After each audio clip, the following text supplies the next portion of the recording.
Welcome back to the I Just Love Footy YouTube channel, and we're here. Opening round is beyond us. No more hypothesizing, just straight footy. Let's go. Now, of course, we're talking about Collingwood versus Orange team. Saturday night. Two of the greatest pressure teams in the comp last season. We're going to see plenty of tackles, plenty of fumbles, pressure acts, spoils. I think it's going to be more of a matter of who will find their feet the earliest amongst all the chaos. Who will acclimatise to this pressure type of footy that is going to emulate a finals-like intensity once again. And we're going to see that GWS side who are going to want to even the ledger after last season's prelim final loss. As far as unavailabilities are concerned for the Magpies, Nathan Kruger unfortunately was inflicted with a hamstring injury in a VFL bout against Richmond a couple weeks ago. So he'll be missing for at least 5 weeks. Jeremy Howe couldn't get over that corky that he's experiencing, and of course Murphy is still not ready to come back into the side just yet. Now, as far as selection opportunities in the backline, most importantly, Charlie Dean, finally fit and firing and healthy, had a really impressive second half against Richmond, so he's definitely put his hand up for selection. However, I don't know if this is the game for him. As far as matchups are concerned, we've already got Billy Frampton and Darcy Moore, who could probably do a job on Jake Riccardi and Jesse Hogan, and respectfully, they aren't the strongest key tall forward side going around, not taking a whole lot of marks inside 50 contested marks. So I'd rather reserve those spots for our smaller to medium defenders in Brazzy Maynard, Quaynor, Markov, and maybe even John Noble. You know, reward him for a really good off-season and pre-season performance and showing some resilience early on since he got dropped for the final series. So I think we go a little bit smaller in the back line and rely on our key tools in Billy Frampton and Darcy Moore to do a job. We're going to need those smaller defenders to roll through Toby Green, Brent Daniels and Callum Brown, see which matchup works best. I think Isaac Quaynor probably goes to Toby Green. I think right now Quaynor's now got a wealth of experience to take on a premier or the best small forward or small to medium forward in the game in Toby Green. I'd like to see that. We've seen Brazzy on him in the past. I haven't loved that matchup personally. I think Isaac Quaynor will and can do a better job on him relative to what Brazzy's done in the past. And then, you know, Callum Brown, he's a bit bigger than and taller than what most people would probably imagine. He's 6'2" and he carries himself at around the 95 kg mark. So that's probably a more suitable matchup for Brazzy Maynard going into this game.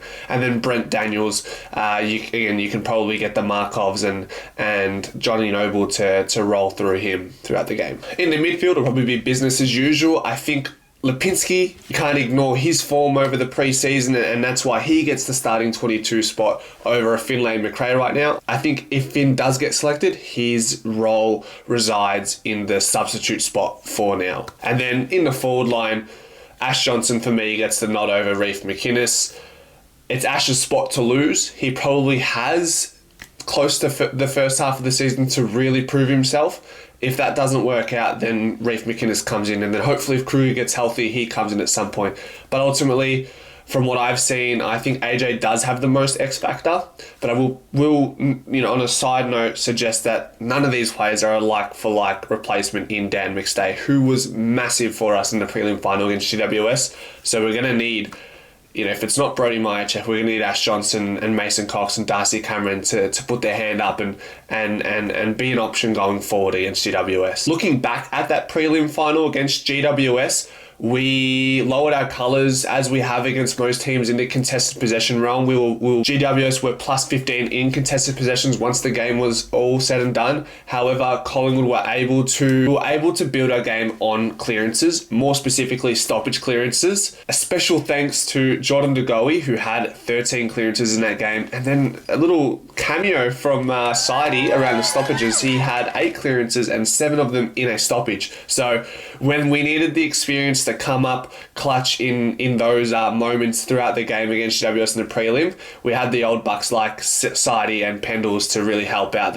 the likes of our Nick Dacos and Georgie De Goey. Now, I'd really like Collingwood to build on that positive clearance game in the prelim and translate that into this game and earn some repeat inside 50s and just really overwhelm the likes of Sam Taylor, Connor Iden and Buckley, and let our small forwards like Bobby Hill, Bo McCreary, Lockie Schultz and Jamie Elliott just pounce on the crumbs of those balls coming inside and earn some tackles inside 50 and stoppages within the 50, which will invite players like Jordan De Goey, Nick Dacos and Pendles to get busy around the stoppages. The other stat that I'd like us to work on, which I've been a broken record about for the last 24 months, is our contested possessions. Now, I know we've got Tom Mitchell, who was once the best contested ball gatherer in the league. However, we're going to look more to Jordan De Goey and Nick Dacos this season, looking for them to add 2 or 3 extra contested possessions to their game this season for Collingwood to establish this dynasty that we're hoping that we can all build together from a fan and player perspective. Another key emphasis that I encourage everyone to keep an eye on this Saturday is the ground ball gets department.